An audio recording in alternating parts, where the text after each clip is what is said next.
CeraVe Moisturizing Cream is a pharmacy staple loved by millions worldwide. It promises to restore the natural skin barrier function and provide long-lasting hydration. But what's really inside? Today we're breaking down the ingredients, the science behind the claims, and what indie brands like yours can learn from CeraVe formula and marketing mastery. Spoiler alert, there is real skincare gold in this product. And some smart branding too. Let's get into it. So what about this skin barrier function restoration that they claim for this product? To make it simple, your skin barrier is like a wall of bricks. The bricks are your skin cells, and the mortar that are holding your cells together are lipids, including ceramides, cholesterol, and fatty acids. And when this barrier is damaged, well, the skin loses its moisture, becomes irritated, and ages faster. CeraVe's magic is combining these three types of lipids in a precise ratio backed by science to rebuild and protect this mortar. So let's break down the stars of the formula. But before that, if you have watched my other videos regarding deciphering ingredients in famous cosmetic products, you know the drill. But if you are new here,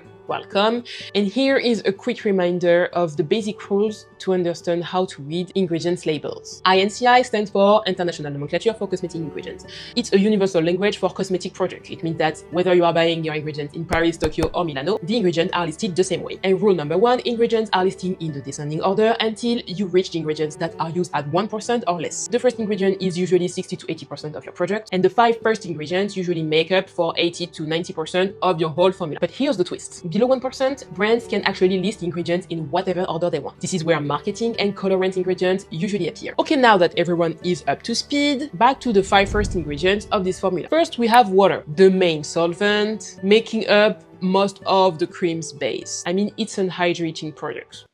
For sure there will be water. Second, glycerin, a humectant that attracts moisture and try to keep it in the skin as much as possible. It helps to keep the skin hydrated, moisturized, and plump. Third ingredient, cetyl alcohol. It is a fatty alcohol that works as an emulsifier and thickener, giving the cream this smooth texture and moisturizing property benefits. 1, 2, 3, 4. Fourth ingredient, the caprylyl or capric triglyceride. That one is kind of new in this mini series. It is an emollient derived from coconut oil and glycerin that softens the skin and creates a lightweight skin barrier to prevent moisture loss. Again, really working on moisturizing and preventing moisture loss for these first 4 ingredients. And last one, the 5th ingredient, the cetyl alcohol, another fatty alcohol that works as a stabilizer and an emollient. And this one specifically creates this cream-rich feel because let's not forget that the sensory experience for customers is also really important. So those 5 ingredients form the bulk of the product. Can you notice how they really focus on moisturizing and also ingredients that support the skin barrier function? We like that. Now, the real heroes behind the skin barrier prevention claim. There are a bunch of ceramides, NP, AP, EOP. Let's get not too technical here, but these are essential lipids for rebuilding the skin's protective mortar. You know, what is keeping your cells together in order to have a proper functional skin barrier. Second hero, hyaluronic acid. We love seeing this one. As you probably already know, it hydrates the skin and help keeping the water in the skin. Next, cholesterol and fatty acids. As I mentioned earlier, they work alongside the ceramides to restore lipid balance and barrier function. And finally, there is this MVE technology.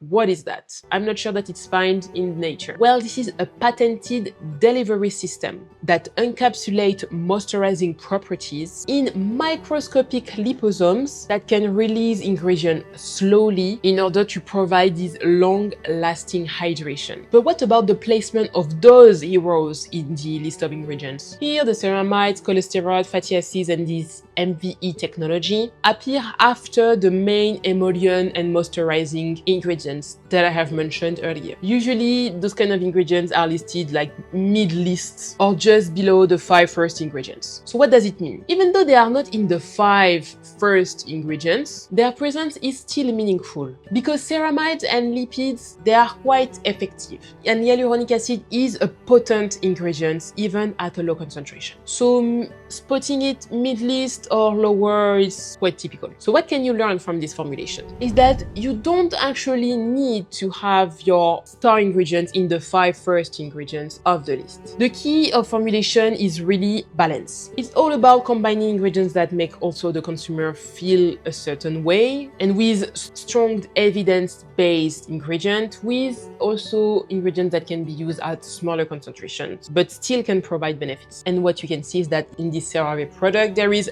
no fragrance, no perfume, which is great for sensitive skin. There is also no parabens and no written sulfates. Is there any truth behind this claim? The short answer is yes. Their claim is supported by solid science. Indeed, there are some clinical studies that have showed that this product application restored skin barrier function, reduced dryness, and even helped with consumers suffering from eczema. So the science is there.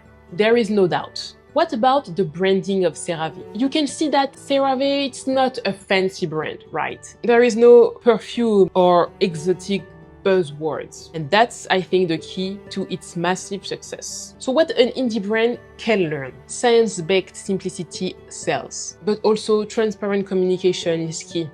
This brand explicitly highlights the key ingredients that work, not a list of fluffy ingredients. Medical endorsement also matter. This specific product is recommended by dermatologists, and this is explicitly shown in their marketing. That truly builds trust, and that's why it's one of their selling points. And finally, the availability. This product is available in pharmacies, in drugstores, at an affordable price. That definitely helps to bring quality skincare to the mass market. So here are some quick tips and takeaways. You can try to focus your formula on proven actives such as ceramides or humectants. Your product-based functions truly matters. Keep marketing educational and transparent. Transparency is key, as I mentioned many times. This builds long-term loyalty and avoid any hype backlash. And sometimes affordability, efficacy can win over luxury. But maybe you are willing to develop a luxury skincare, something more fancy, and there is definitely a market for that.